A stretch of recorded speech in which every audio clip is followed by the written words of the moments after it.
And let's start with Chipotle, which is seeing its stock down around 5% after. And stop me if you've heard this before. I was going to say, is this news in the sense of something new? It's not new, except it's just in a different location in Massachusetts where Chipotle has closed after 4 employees have gotten sick and 1 has tested positive for a little something we like to call norovirus. I say time to stay away from Massachusetts, not Chipotle. How dare you? How dare you say that about Massachusetts? Do you consider yourself from Massachusetts or from Maine? I'm from Maine, but I have great affinity for Massachusetts because I lived there for a number of years. Relative number of years in each? Number of years in Maine, I don't know, 1920, and another 5 or so in Massachusetts. Here's the thing. I spent enough years in Massachusetts that when I saw the news that Chipotle shut down a location in Billerica, I didn't have to scramble to try and figure out where Billerica is. It is northwest of Boston. Anyway, Jason Moser has used this phrase before about Chipotle, and it is the idea of as long as the other shoe doesn't drop. This is coming. They had this problem at the location near my alma mater, Boston College. Bunch of kids got sick, and they came out with all new health guidelines and all this stuff. And I'm a little surprised that the stock is not falling more than 5%. Well, I think it's more like a shoelace dropping today, or a sock, than a shoe. Because so you've got 4 employees. Did they get sick from eating at Chipotle? There's no information about that. This could be an employee who works closely with other employees sick, and somebody gets sick, and they shut the restaurant down. There's no report of any customers getting sick, nobody getting sick from eating there. Not yet? Not yet. Now, if it's just, hey, we shut down a store before anything could get into the food, then well done.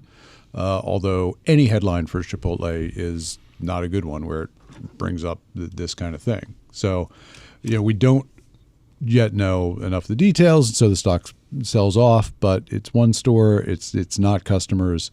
That's why I don't think you're seeing as much of a reaction as you've seen to more serious outbreaks in the past. All I can think of is when you drive by a construction site and they've got a sign up that lists the number of days since they last had an on-site accident. And in the case of Chipotle, we're back to 0. That sign has been reset to 0. Because if you're, and I continue to be a shareholder of this company, but I'm really hoping that they go the rest of 2016 and beyond without another incident like this. Because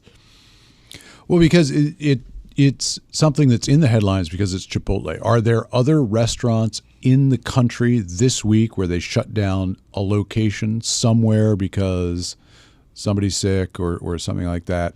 I don't know, because it's not going to be reported if it's a Bojangles or something, or not to select them. That's just not to pick on Bojangles. Not to pick on Bojangles, which I don't want to pick on. I'm just talking about restaurants which are not in the headlines all the time.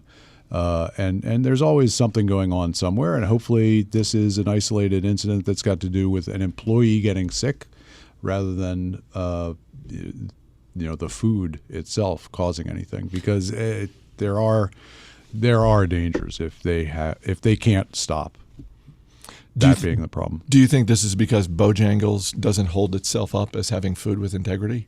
Because I think that's a very big part of it. I think the Schadenfreude part? It's not even the Schadenfreude. It's we're holding ourselves to a higher – we at Chipotle are holding ourselves to the highest possible standard in this industry. And you can do that as long as you continue to not close down locations because people are getting sick with with airborne viruses. I think that a couple of the stories were of sufficient magnitude that it's a very popular restaurant and it's a popular stock, and all of that affects it. It probably would have been better if this were a private company dealing with this than a public company. So is there some level of them holding themselves up as being a higher example of how to operate a restaurant and failing at one level? Perhaps. But I think it's really just got to do with body count. Which they don't have yet. Actual dead bodies. Actual, No. like and, Jack and in so the Box Jack in did. the Box had numerous, I don't remember how many, but deaths. More than one. More than one. Multiple with deaths. their E. coli. And it's 15, 20, I think 20 it was, some years. I think it was the early 90s. I want to say it was 1991, but it was Yeah. let's just say it was at least 20 years ago. And they've had a lot of cycles since then, ups and downs, and they're still around, and they've never been as popular as Chipotle. So, well, let's just hope nobody else gets sick.